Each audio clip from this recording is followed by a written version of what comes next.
It's starting to come to my attention that 100% can't miss algorithm is a bit too sophisticated or complicated for the average sports bettor to keep up with. So you keep missing out on money making opportunities.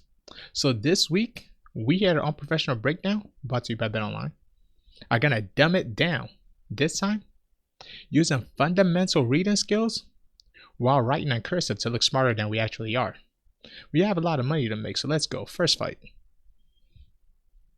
Alexander Romanov versus Blagoy Ivanov. I know what you're thinking. I'm not going to know a way to make money from this fight because I'm looking at two scary looking white guys, yet neither one of them's from Russia. Well, that's when we need to look at the other attributes. Like, Alexander's parents removed the extra E out of his first name, not just for time efficiency, but for speed when writing his name.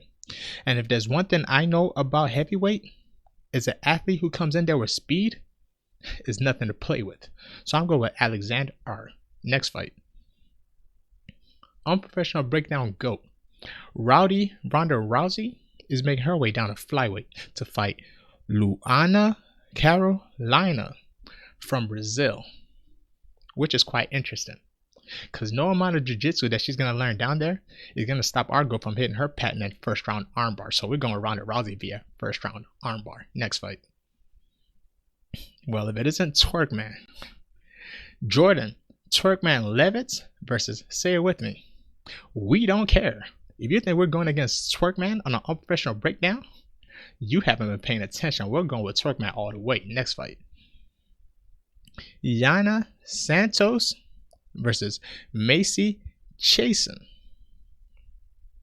Now, Yana Santos is what we like to call a hybrid fighter, the future of MMA.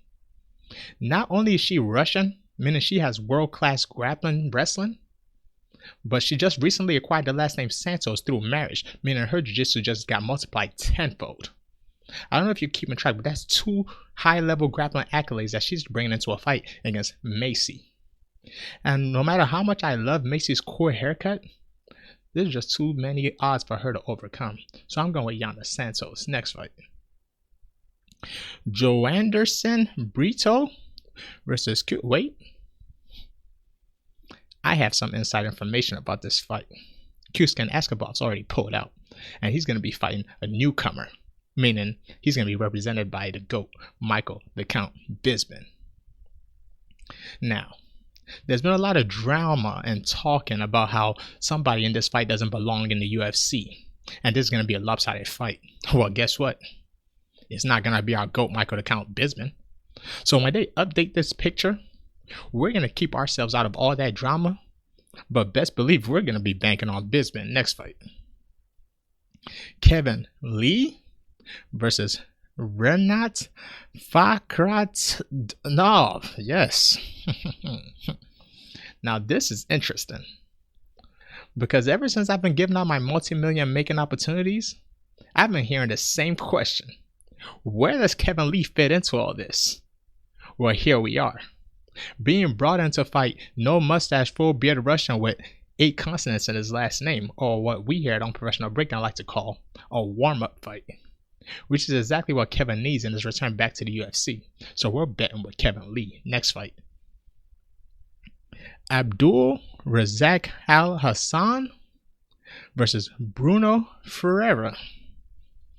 Now, Abdul's from Ghana, meaning he never tasted a good jollof rice in his life. While Bruno, he's from Brazil, which, fun fact, has the highest population of Nigerians outside of Nigeria in the whole world, meaning they probably have really great jollof rice.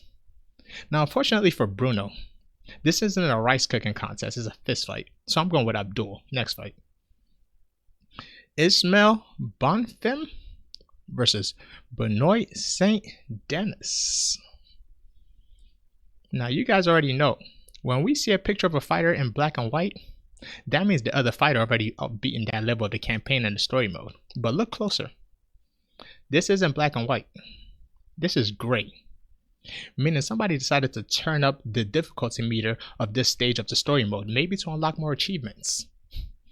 Now, Making a living being a UFC fighter is already tricky enough. But trying to play the game on hard mode? You're flying too close to the sun, Benoit. I'm going with Ismail Bonfim. Next fight. The Queen of Violence. Ariana Lipsky versus Melissa Gatto. Now, Melissa Gatto is a fighter that I've been paying attention for an interesting amount of time. About 10 seconds now. Meaning I'm heavily invested. And when I'm heavily invested, I start doing research. 1 second.